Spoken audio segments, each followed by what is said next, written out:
Welcome everybody to another episode of Jericho's NBA Daily Fantasy Breakdown. As always, thanks for tuning in.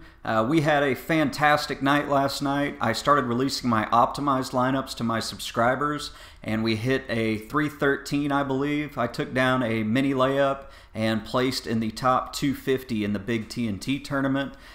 It was a great night, a lot of success stories. The cash line broke 280, which was very high for last night. Hit quintuple ups, triple ups, double ups, 50-50s, and won damn near every head-to-head. So thank you everybody for subscribing, for getting on the website, for giving me feedback on Twitter. Everything from my catchphrase to what kind of articles you guys are looking for. The website is made to be user-friendly. It's NBADailyFantasyPicks.com. Lots of stuff to dive into today, so I'm not going to waste a whole lot of time. I don't have any rants because everybody played well yesterday with the exception of Ish Smith in the blowout, but if he got a fourth quarter, I think he would have easily gotten there.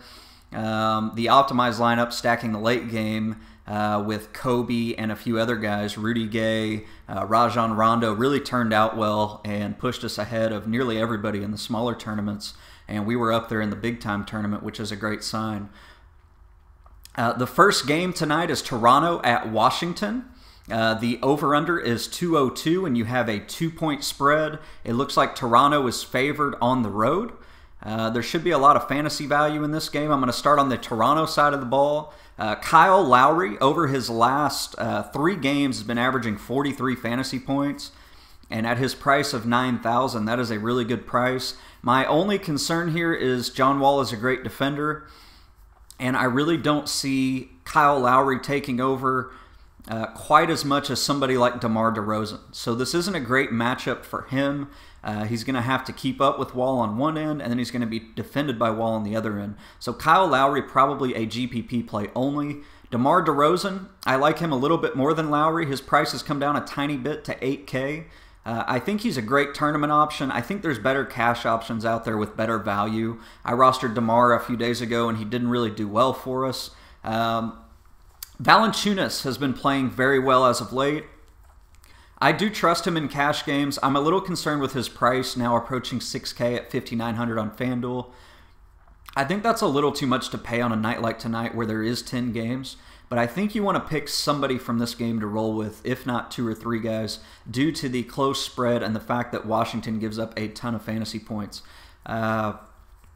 James Johnson is going to get the start tonight, but for some reason Dwayne Casey does not like him very much. You cannot trust this guy in cash games, even at his low price tag of $3,500. I do have him projected at 19 fantasy points, which is enough to pay off his value. But when you look at his consistency to hit value, it's not very good. And his minutes, 20 to 25, just isn't enough for a guy like him to consistently hit value and be considered in a cash game. Luis Scola, I won't go there. Patrick Patterson is a fine tournament option. I won't play him in cash. I don't like Corey Joseph or Terrence Ross much tonight. Let's move on to the Washington side of the ball. You have John Wall. Obviously, his price has come down a tiny bit. It's at $9,800. But over the last 3 games, he's only averaging 36 fantasy points. So I am not going to go there at all. Not even close. Not a guy that I'm even considering. Marcin Gortat is very, very reliable at the center position. My only concern here is Valanciunas is a decent defender, but Gortat is one of the go-to guys in this offense, and I think if you want to go to him in cash, I don't hate that play at $6,900.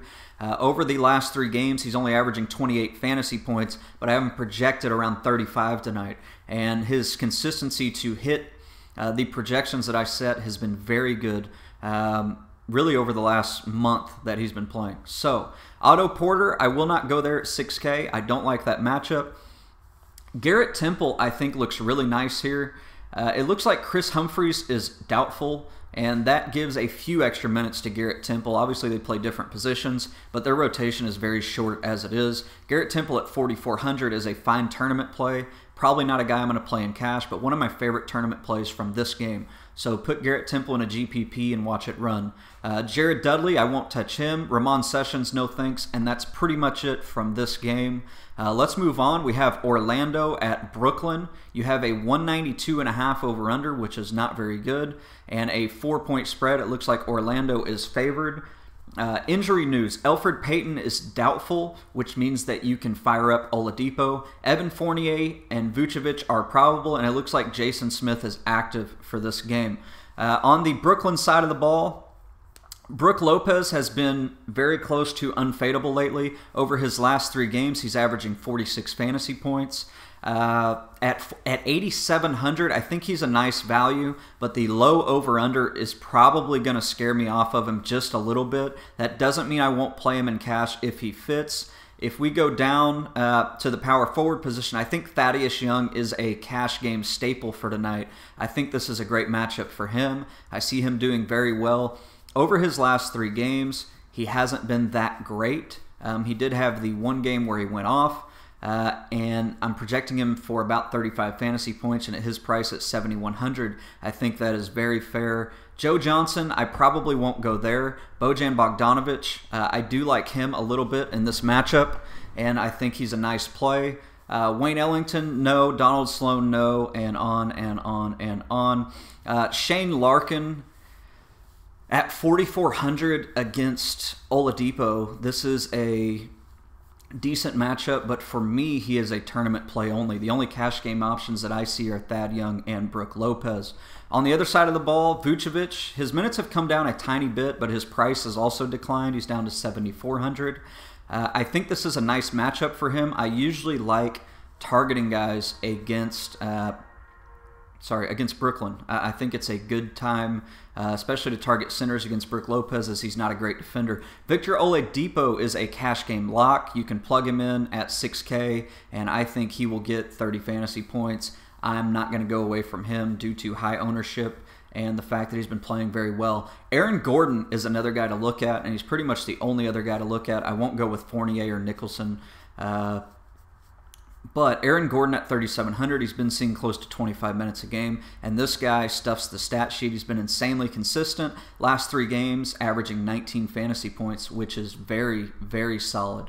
That's pretty much it from this game. Let's move on. We have Cleveland at Minnesota, and Cleveland is favored by 10 points on the road, which is never a good sign and usually means that the game is going to be a blowout. With that being said, I did fade LeBron the other night thinking it would be a blowout, and he went off. His price is still sitting at 9,900, and anytime you can get him under 10K, that is a decent price point for him. It looks like the only injuries are Tyus Jones, and nobody really cares. Mo Williams is active. I did see that earlier. LeBron James I won't target in this game only because I think it's going to be a blowout, and I'm not going to spend 9,900 on somebody that needs 4 quarters to reach value. Kyrie Irving, I'm not going to go there, but I think he's a nice tournament option. He's been performing very well as of late. Kevin Love, I won't go there. Tristan Thompson, it's hard for me to go away from this guy, even though he dudded the other night for me. Even on a bad night, I believe he got 17 fantasy points, and at his price point of 4,600, I can live with that. He played 35 minutes and only got 3 rebounds. I don't see that happening again. I definitely don't see it happening against Minnesota.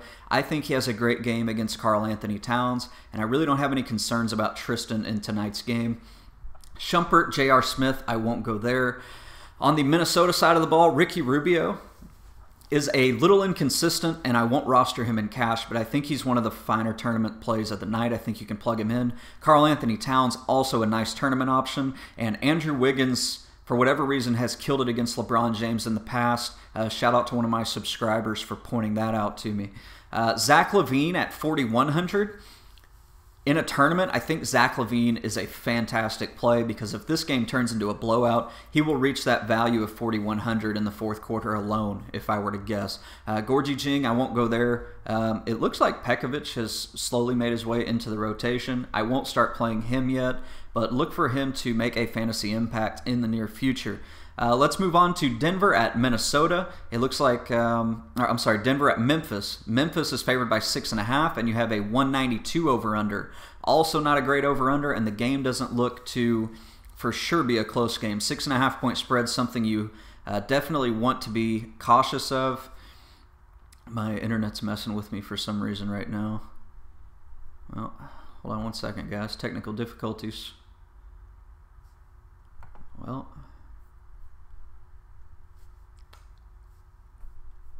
there we go. Sorry. When I get to the end of this video, I'm going to answer a bunch of questions that you guys have sent over to me. So hopefully there's some good ones in there. I'm just trying to buy some time here while I can get my projections pulled up. Okay, on the Memphis side of the ball, it looks like we do have a few injuries. Mike Conley is doubtful, which means you have to fire up Mario Chalmers tonight, even if Tony Allen is the one that gets the start. Jordan Adams out. Courtney Lee also doubtful. On the Denver side of the ball, I noticed that Farid is out, so that's something we need to consider, and Emmanuel Mudiay is questionable. On the Memphis side of the ball, I think Marc Gasol is one of the better cash game plays of the night. I love him at 7,500. I think he has a fantastic game against a weak interior of Denver. Mario Chalmers is my #1 value of the night, and it's really not even close. At 4,900, I project him to get 30-plus fantasy points and definitely at least get 6 times value. And as we saw the other night, he has 40 to 50-point potential. So definitely a guy you want in your lineup. Computer's killing me today. Nothing is loading for no reason.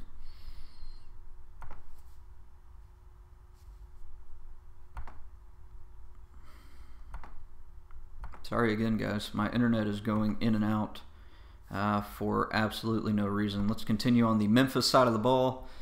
All right. Matt Barnes also makes a great play as long as Courtney Lee is out. I see him getting 30 to 35 minutes. I think he will produce in a game that should be filled with fantasy value despite the low over-under. I won't play Zach Randolph, but Jeff Green and Tony Allen both make fine values. I just foresee Matt Barnes getting more minutes, and I like the way that Matt Barnes stuffs the stat sheet for his price point of 4,900.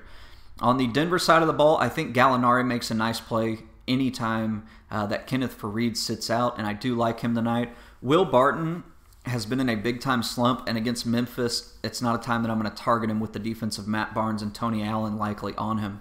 Nurkic looks like a nice play.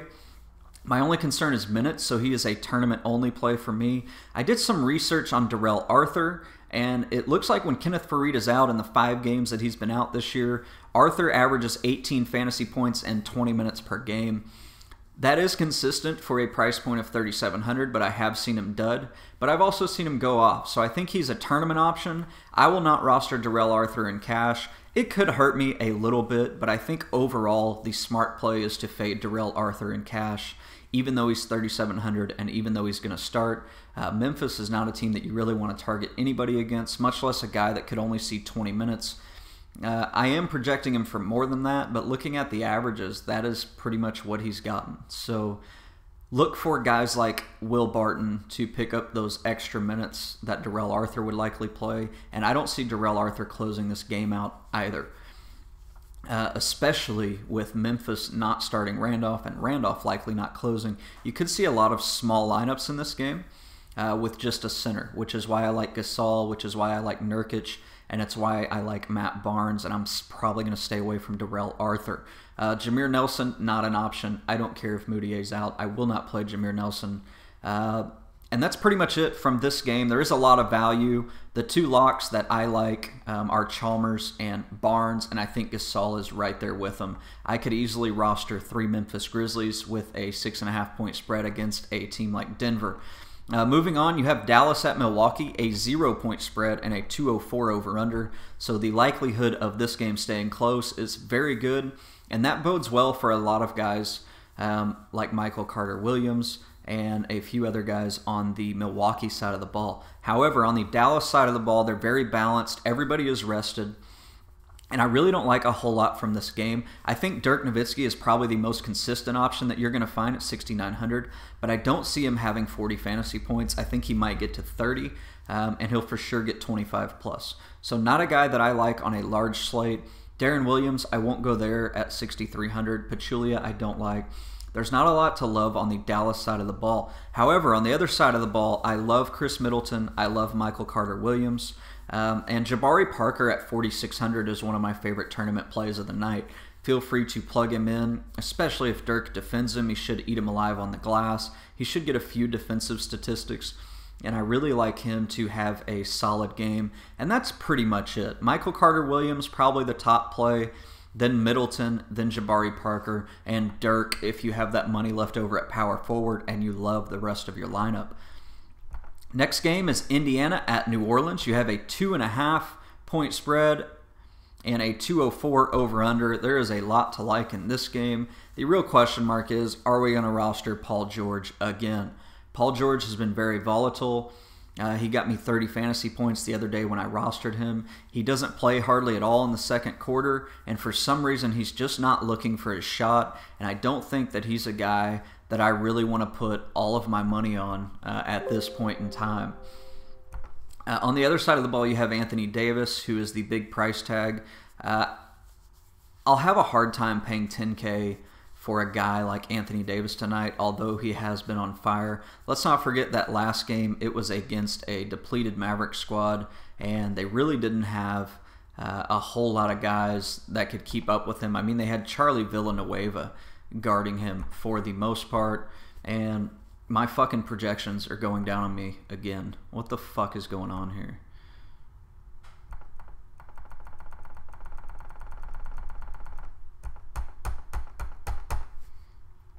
What the fuck? I apologize, guys. Give me a second. I'm going to try to work this out.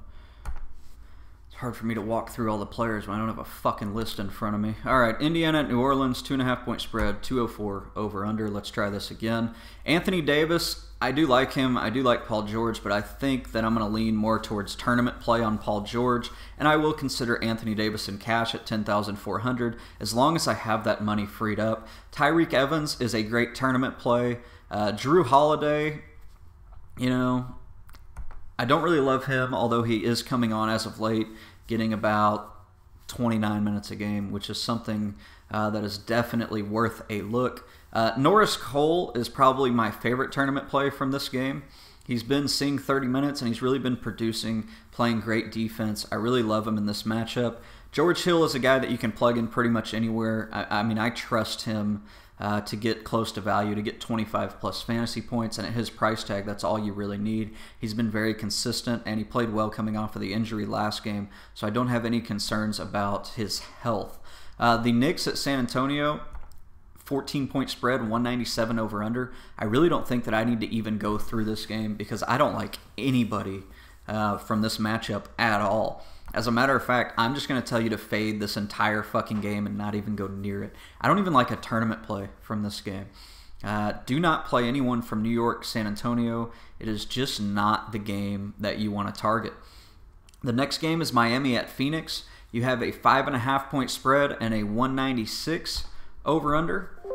And my fucking projections are going down again. I don't know what the issue is today. I apologize for the inconvenience. Real quick, let's talk about some bankroll management while I'm trying to get all this shit to work. When I enter contests throughout the day, the best strategy that I use is to only wager 10% of your bankroll. I know a lot of people have been asking for this, so wager 10% of whatever your bankroll is on a given night. Do not go more. You need to be able to withstand a few losses so that way you can go on a winning streak. I play about 30% of my entries on head-to-head. I play about 40% on 50-50s. I play about 20% on double ups, triple ups, and quintuple ups, mostly double ups. And then I play the last 10% on GPPs. I enter my cash game lineup in GPP. I enter my optimized lineup in GPPs. And I also enter a few random tournament lineups in GPPs, which you guys now have access to. So try to implement that strategy. I think it's really going to keep you afloat, help you build your bankroll. I've been doing this for a long time, and that's the strategy that I've kind of settled on. That way, if you have an off night, you can recoup some money in head-to-heads by playing other people that had off nights. And if you have an on night, you can maximize your potential with GPP, quintuple up, triple up, double ups, and having all those mixed in there while still having a safe approach. I think it is the best way to manage your money. Let's try to go back now to the Miami at Phoenix game. Miami favored by 5.5, 196 over under. Brandon Knight is my top play from this game, and it's really not even close. TJ Warren is definitely a guy to consider, but his volatility has been really bad, and I don't love the matchup against Miami. Mark TJ Warren down as another top tournament play and a guy that you can plug in and feel confident about. It looks like Ronnie Price is questionable, and I think he's more so doubtful last time I read something on it. Whiteside's probable, and PJ Tucker is probable. Devin Booker is a virtual lock from this game. Dwayne Wade and Gerald Green defense. I think you have to plug this guy in. He stuffs the stat sheet. He gets a lot of rebounds. I think he had a double-double last game. I really like him at 3,900 against Miami with no Ronnie Price. That should mean extra minutes for him. There's not really anybody that can step up and take those minutes. Brandon Knight, as I mentioned, one of the top plays of the night. You pretty much have to plug him in against Goran Dragic. He's going to see close to 40 minutes. And the 5.5-point spread leads me to believe that Phoenix might keep this a game at home, which is huge. Teletovic is a fine tournament option. I really like him. Dwayne Wade is good for tournament or cash. I like this matchup for him. He likely won't be in my cash game lineup just because I don't like the guy. I know that's kind of dumb to say, but I really don't. Let's move on to Golden State at Portland. You have a 10-point spread and a 214 over-under. It looks like Steph Curry is active, which leads me to believe this game could quickly turn into a blowout. If we're looking at value, I think Andrew Bogut is the best value in this game. However, he won't be in my cash game lineup. I think he makes for a fine tournament play. I don't love anybody in this game for cash due to the blowout potential. Even though Portland is at home, I see Golden State mopping the floor with them. I don't think it's going to stay close. I won't roster Draymond Green. I won't roster Steph Curry. There's not really anybody from this game that I love. The final game of the night is OKC at LA, and it is a 14.5-point spread, which essentially means it's going to be a blowout. You can take that to the fucking bank, which, by the way, is what one of you guys said could be my catchphrase at the end of my videos. My fucking projections are fucking up again. So, Oklahoma City at LA, blowout. I don't think there's much to look at here, but obviously I can't look at it right now. I think I'm going to fade this game completely. There's not a lot of value that I like. In a tournament, I think you look at guys like Enes Kanter, who has fucking destroyed LA in the past, and I think you look at a guy like D'Angelo Russell, if he plays. I haven't seen any injury news. I know he tweaked his ankle last night. But Russell and Randall and Huertas, those guys are all tournament options due to the blowout potential on a back-to-back. You would think that Kobe sees a steady decline in minutes. And that's pretty much it for tonight's slate. There was a lot of good stuff. For some reason, we had a little Twitter war today. And some providers are sending out lineups at 12 o'clock. And so I decided to say something about it and let all my subscribers know that if somebody's releasing a lineup at 12 o'clock, they are not reliable and you should not follow them. I am all for supporting fellow providers. I think variety can be a good thing, but when somebody's releasing a lineup at 12 o'clock on a 10-game slate with hardly any injury news out, I think that you can pretty much fade them as a provider, just like you would a shitty basketball player. I've got some questions here that I said I would answer for everybody. It looks like Matt White has asked me, do any of the three centers play power forward, and will they put any on the court together? I'm assuming that you are talking about the Denver game, if I'm not mistaken. I could see them going with Lavernier at power forward. But like I said, I think they're going to go with the small lineup for most of the game, and they're going to play Jameer and Barton, and then either Foy or, god damn it, I can't remember the other guy's fucking name. Foy or the other fucking shooting guard that never does shit, that somehow plays 40 minutes a game. I don't know why I'm going blank on his name. But I do think they go small. I think both teams go small, so I am not going to touch the center and power forward position of Denver. Let's see. Lewis Gallagher, could you maybe say how you divide up entries? If you had $50 to enter, what percentage would you put in cash and how much in tourneys? To my earlier philosophy, I think I would enter about 15 of that in head-to-heads. I think I would enter about 20 of that in 50-50s, and that leaves you with $15. I would probably split that $15 between double ups and then smaller GPPs like mini shots or mini layups, and I would use my optimized lineup for those entries because I think that it is the best tournament option that I provide. Corey Carvalho, I hope I said that right. He's really been getting into DFS and has a lot of questions for me. So at what point in your daily research do you look at player prices? you look at player prices from start to finish, and the key to being a good DFS player is knowing when those prices are inflated and knowing when they are deflated. Rotogrinders.com, a shout out to them. Like I said, I support people in the DFS community as long as it is a good service. Roto Grinders has something called Market Watch under their NBA tab, and that Market Watch will show you how much a player's price has inclined or declined, and it is a great tool to follow the stock market side of daily fantasy. He said, also, is there any position that typically offers value more often than other positions? Not really, Corey, but when you look at the positions, small forward and shooting guard are usually the positions that have the shittiest players, and they're the hardest spots to fill. So the advice that I can give you is, when you are rostering, or when you're building a roster, I like to build around shooting guards and small forwards. I find the guys that I trust the most, the guys that I think will have the best games at those two positions, and I fill them in first, and then I start to build around it. The reasoning for doing that, like I said, is there's not as many options at those two spots to where you can fill it later in the building your lineup process. It looks like that's it for questions. I don't think I have any more to get to. Thank you guys for the support. I don't throw multiple lineups out and ask for tips. I offer a affordable subscription service at my website, NBA Daily Fantasy Picks. It's one of the best things going right now. My cash rate is at 82% after the win last night. I update it every single day. I haven't gotten around to posting yesterday's results on the website, but I will. There is a subscribe tab on the website, and you can subscribe for a day if you want to try it. You can subscribe for a week. You can subscribe for a month, or you can subscribe for the entire season, which we have about 4 months left. To all my subscribers, I think I will be doing bonus NFL lineups. And for those of you that want to subscribe daily, you can get those on Saturday and Sunday. Thank you very much. As always, let's keep this train rolling. Let's get some W's. I'm going to try out one of the new catchphrases. Let's cash, bitches.